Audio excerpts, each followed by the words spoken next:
તો ગાંધીનગરમાં આસારામના સમર્થનમાં થયેલી રેલીમાં ઘર્ષણના કેસમાં આસારામ સમર્થકોને રાહત મળી છે। કોર્ટે 122 સમર્થકોને આરોપ મુક્ત ઘોષિત કર્યા છે। તો વર્ષ 2011માં આસારામના સાધકોએ આસારામના સમર્થનમાં રેલી યોજી હતી। આ રેલી દરમિયાન આસારામના સમર્થક અને તૈનાત પોલીસ વચ્ચે ઘર્ષણ થયું હતું।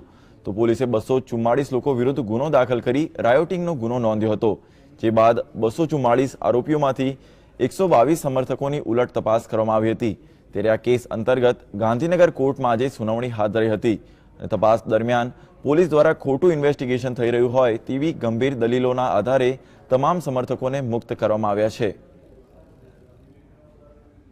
બાપુની તરફેણમાં 2011માં જે રેલી નીકળેલી એ રેલીમાં પોલીસે રાયોટિંગનો ગુનો દાખલ કરેલો અને ટોટલ 244 આરોપીઓને પકડેલા।